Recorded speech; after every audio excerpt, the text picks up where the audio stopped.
माँ पर लिखी कई कहानियों की तरह ये छोटी सी कहानी जिसका शीर्षक है माँ का आखिरी खत आपको भावुक कर देगी।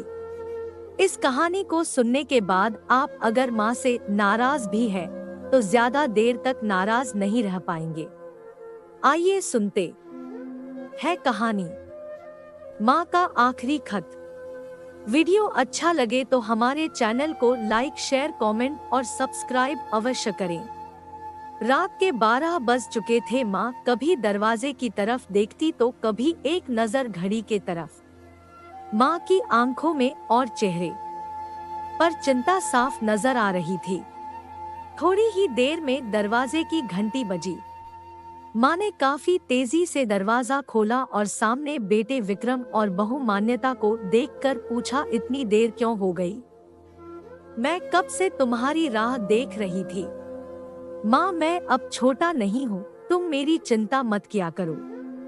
विक्रम घर के अंदर प्रवेश करते हुए बोला, बेटा कितना भी बड़ा हो जाए माँ के लिए छोटा ही रहता है।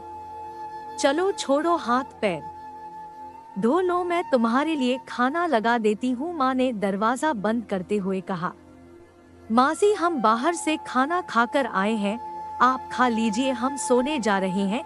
बहू मान्यता ने कहा, लेकिन मैंने तो तुम लोगों की पसंद की खीर बनाई है, आओ थोड़ी थोड़ी खा लो। माँ, तुझे एक बार में समझ में नहीं आता क्या? तेरी बहू ने कहा ना, हम बाहर से खाना खाकर आए हैं, क्यों परेशान करती है? जा तू खीर खा ले और सो जा, और हमें भी से शांति से सोने दे। माँ अकेले कैसे खीर खा सकती थी और उसे बिना खाए नींद कैसे आ सकती थी, क्योंकि बेटे के इंतजार में उसने भी कुछ नहीं खाया था। वह किचन में गई, एक गिलास पानी पिया और अपने रूम में चली गई।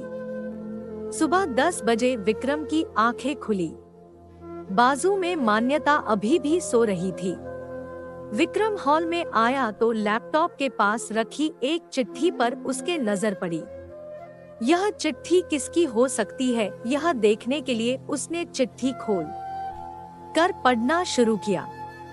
मेरे लाल, तू सोच रहा होगा कि एक ही घर में रहते हुए ये चिट्ठी क्यों? मैं तुम्हें बोलकर भी ये बात बता सकती थी।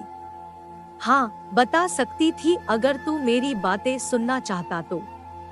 किसी एक्सप्रेस गाड़ी की तरह तू आता है और कुछ ही पलों में निकल जाता है। खैर वो सब जाने दो, कल तुम्हारा जन्मदिन था इसलिए मैंने खीर बनाई थी। सोचा कम से कम आज के दिन साथ में बैठकर खाना खाएंगे। मगर मैं यह बात बोल गई थी कि मेरा बेटा बड़ा हो चुका है तो अपने दोस्तों के साथ पार्टी करके खाना खाकर आया। चलो, मुझे इस बात की खुशी ही हुई। मेरी दवाइयाँ खत्म हो गई है। मैंने कुछ दिनों पहले तुझे दवाई की एक चिट्ठी दी थी, अगर वक्त मिले तो वह दवाई मुझे लाकर देना, मुझे थोड़ी राहत हो जाएगी।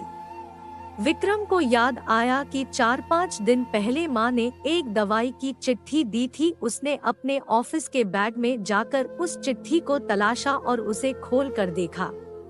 उसमें लिखा था, मुझे ऐसी दवाई लाकर दो जिससे मैं अपने बेटे को भुला सकूं। विक्रम को रियलाइज हुआ कि मुझसे बहुत बड़ी गलती हो गई है। उसकी आंखें नम हो गई। वह तुरंत अपने माँ के कमरे की तरफ दौड़ा। सबसे पहले उठ जाने वाली माँ आज क्यों नहीं उठी थी, देखकर उसे आश्चर्य हुआ।